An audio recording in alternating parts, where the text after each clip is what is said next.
So let's look at the Earth Allies' agenda, and let's see how it is manifesting and what is happening.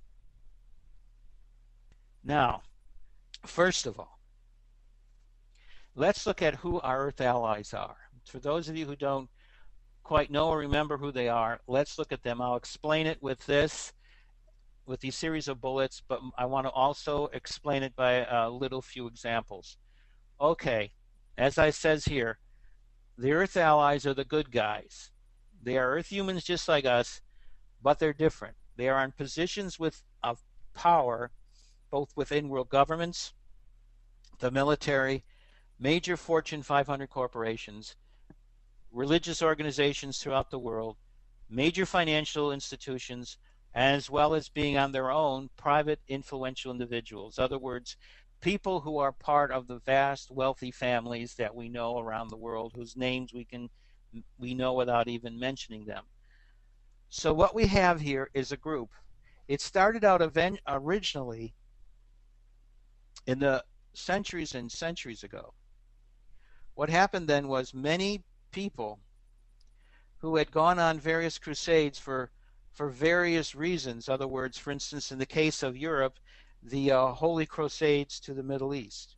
There were 3 of them, of course, the third one winding up in the total disaster after partial successes in the second one and a complete success in the first one.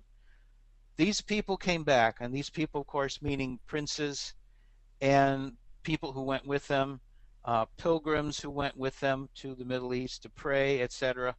All of them came back, and these pilgrims, many of them, were sons and daughters of major wealthy people, landed gentry as it was called back then in Europe.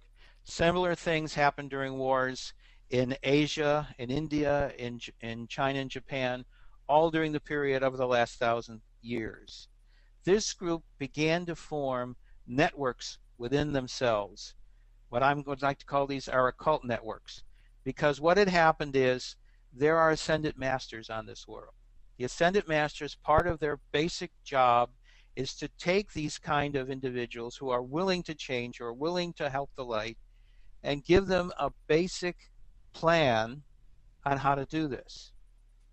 So during the period through the Middle Ages, into the Renaissance, as far as Europe's concerned, in the age of exploration, into the modern era, what we have seen are people that are slowly but surely, generation after generation, one group forming after another group, one more secret than the other, knowing one another, people who are in one secret group going to another secret group, then creating a network between these groups.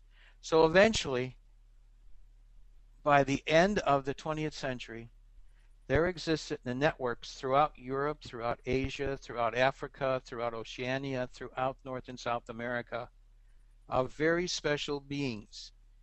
These are the people that we call the good guys. And as I said, they are, as we just described, they are in governments, they are military officers, either retired military officers or in service. They are major people, stockholders or major officers in large corporations internationally. They are parts of large religious organizations. They are parts of major financial institutions, and they are retired, extremely wealthy, or very young, in many cases many young, extremely wealthy, influential individuals who have connections, and basically since the time they were in college and onwards, cultivating friendships with various other peoples. So what they are doing, as it says here, they are interacting and working cooperatively with the Galactic Federation of Light and the Ascendant Masters. Their purpose is to assist us in our transition from limited consciousness to full consciousness. They look upon what they are doing as eventually creating a prosperity and a new outlook on governance that can serve as a foundation for a new galactic society on our planet. So these are the Earth Allies. So when I'm referring to the Earth Allies from now on, just remember what I've just said. To go back very quickly. that these are good guys. They are people in positions of power in all different walks of life that are influential on this world, both governmental, military, financial, and corporate, as well as being very wealthy, retired, and highly influential or young influential individuals who are working with the Ascendant Masters and the Galactic Federation of Light. And their purpose is to aid in the transition of all of us from limited to full consciousness, and using what they have and what they are to create to make it a foundation for Earth's new galactic society. Now, what are they doing? So once again, let's look at Earth's allies agenda in a nutshell. In other words, let's, in a very brief but informative way, let's look at what's happening. What are they doing? Okay. First of all, hardback currency. One of the plans of the Cabal, as we explained, was to create a global series of fiat currencies, which they did. That's part they succeeded in. It's one of the reasons why the world economy is in free fall right now. Some may be more profitable than others, but the ultimate is that there are enough waves of debt ready to wash over our heads that free fall will again occur. This is something that Wall Street is getting jittery about now and is beginning to realize that the reality is still there, and therefore the disasters of 2 years ago are still the disasters of today. So one of the things that has to be done is currency, which is the basic blood, you might say, of any economic system. Without this blood, nothing happens, just as the human body cannot exist without blood flowing through it. So money must flow through an economic system. This money must have real value, and I'll emphasize real. It must have real value. What creates value in our society at this time? The major thing that creates value in our world right now is gold, and to a lesser extent silver. Those are the things that have to back money. So up above these two various coins, you can see a United States government silver certificate, which simply says it's good for $1 silver. That's the good old days. This is a very old one because you can see Grant on one end and Lincoln on the other. That's it says payable to the bearer on demand. $1 silver. Other words, it's real. It's not just a piece of paper. It has value. The value doesn't have to exist because you believe it has value. It has value because it really has value. So that's one of the first things that has to happen. We have to create the thing that makes the economies run, the bloodstream, so to speak, the actual blood, the thing that brings energy to the body. This real money brings energy to economies. So then we have to reform the world banking system. We have to get the world banking system to a point where it is under control.